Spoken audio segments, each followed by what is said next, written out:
friends, welcome back to the channel. I hope you guys are all doing really well. So my apologies for not posting a whole lot in the past little while. If you've been on my Instagram, you guys know that I'm doing a little bit of renovation in my house, and so that will be coming kind of in an upcoming vlog for spooky season. I want to show you guys kind of what I'm working on up there.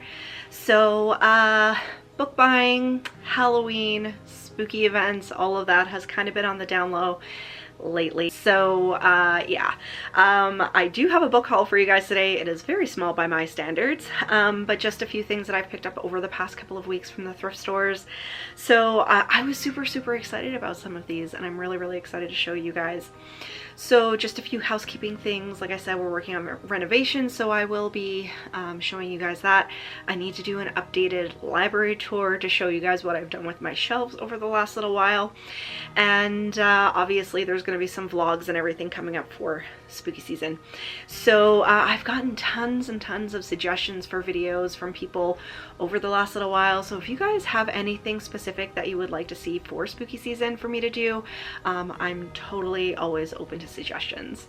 So I hope you guys are excited for October. I'm excited for October. I can't believe like 2024 is pretty much almost over now. So we're gonna hop into this book haul, and I hope you guys enjoy it. So first up, I have a few newer books to show you. So I did find another one in the Creepover series, one that I haven't read.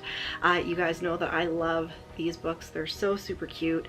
And this one is a level 5 on the Creepometer. It's called Home Sweet Haunt, and I think this one is going to be absolutely perfect for spooky season. I have been in such a horrible slump this year. I actually put my Goodreads goal down recently because I had planned on reading 100 books this year. Typically I usually read between like say 80 and 90 books a year, and this year has been awful. I've been months and months without reading a full book, or very few full books. I wasn't getting any enjoyment out of my reading. So but it has picked up. I was actually on Amy McCaw's channel earlier today talking about Clown in a Cornfield 3, so I read book 2 and 3 in that series, and I'm working on a few other things as well. So I'm really excited that I'm getting back into my reading, and things like this, things like the Creepover series, just keep me nice and fresh. They're super short. They're middle grade series, but they are actually spooky stories. So if you haven't read the Creepover, I'd highly recommend these.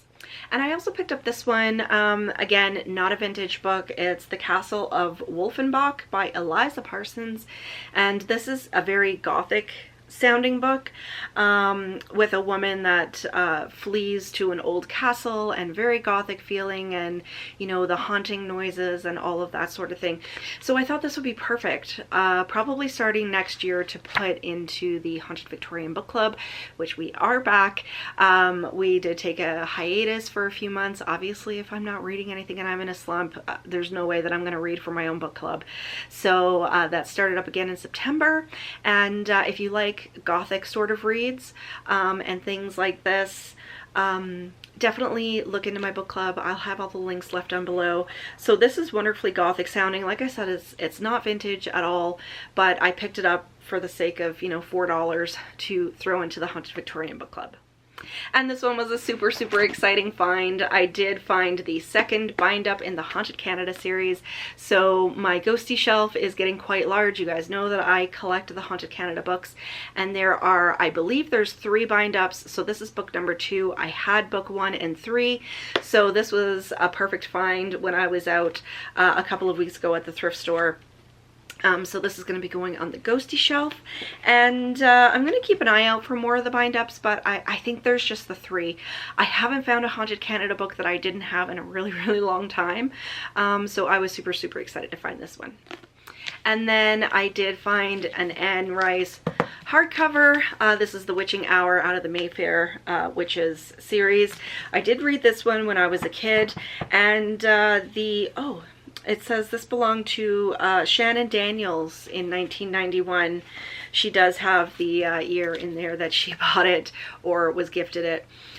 So the Anne Rice hardcovers are getting really hard to find, and I have to say, even at the thrift stores, they're getting quite expensive. So when I find them at a good price, I do go ahead and grab them. when I was a teenager and I was super angsty and all I was reading was Anne Rice, the Mayfair Witches series, The Witching Hour, all of that kind of stuff was definitely my jam. I read all of them. I can't remember a whole lot about it, but I did really enjoy it when I was a kid.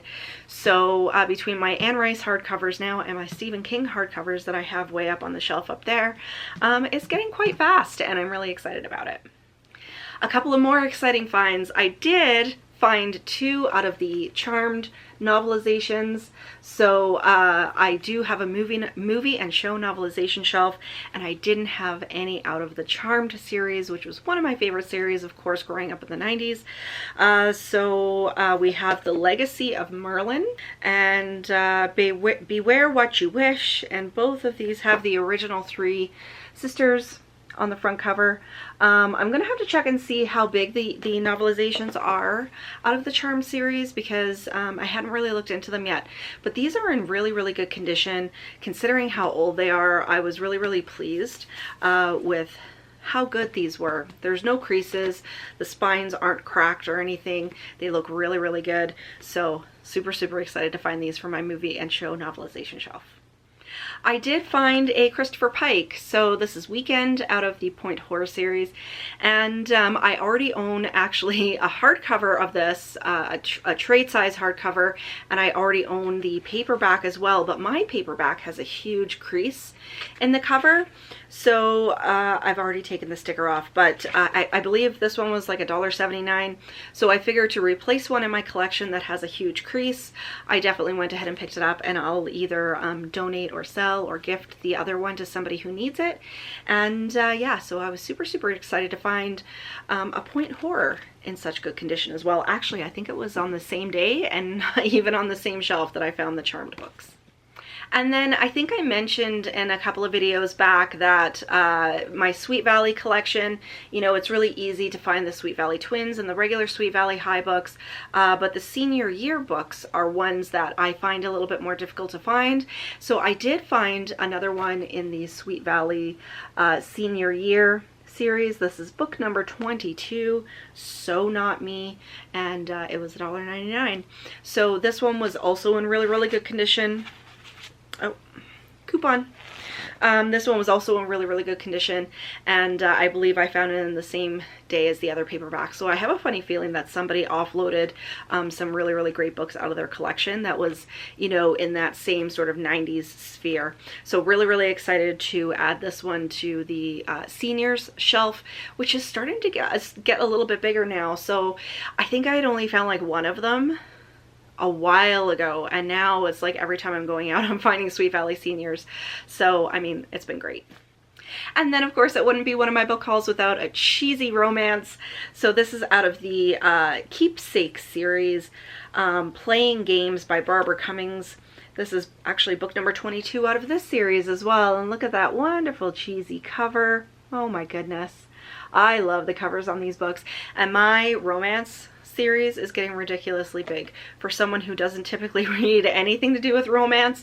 You know, my 80s and 90s romance collection is getting so super big, so I do have to start picking up some of these, but it's the covers that do it for me. They're so super cheesy and I love them.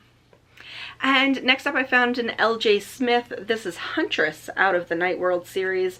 Really good condition for this one too. There's just one page that's kind of folded up here. I'll put that back in place. So I found this one last weekend. Really super good condition, and I do own the bind-ups of the Night World series, but I did want to have the standalones as well, especially in these kind of cheesy sort of covers. I mean, we have like a whole Gene Simmons sort of character looking over here, which is super hilarious, but I have a couple out of the Night World series that are the standalone, so when I see them I do generally go ahead and pick them up. And then I did find one out of the Mandy series. This is Mandy and the Ghost Bandits. This is a Mandy book number 3.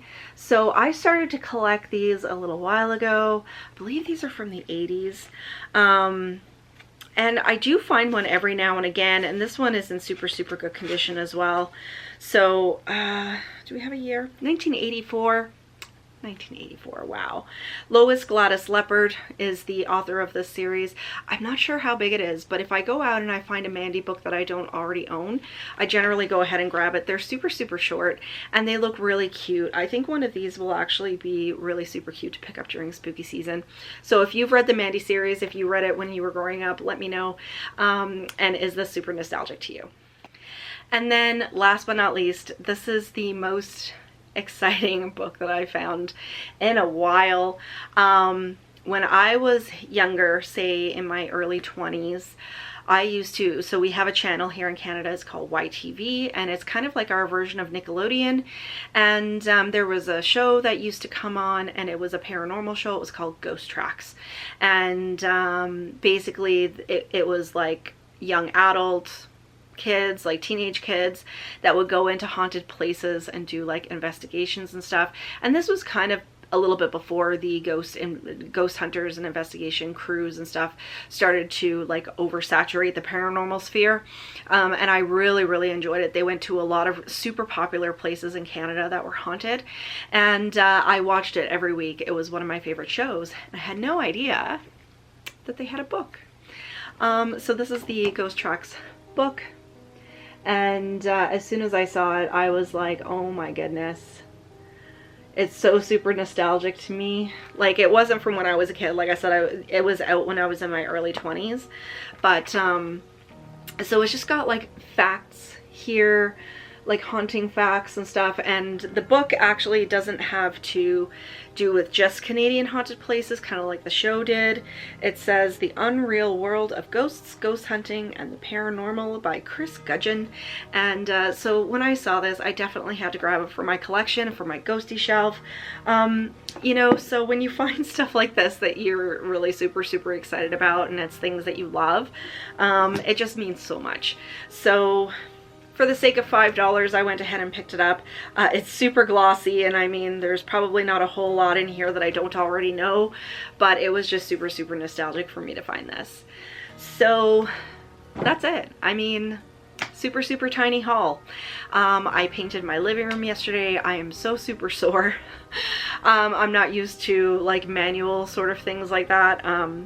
So I wanted to go ahead and get this haul done for you guys before I get changed into my spooky jammies and go get a bowl of popcorn. So let me know, are any of these books super nostalgic to you guys? I'm really super excited about going into spooky season. I hope you guys are too. Let me know if you're doing anything special during spooky season.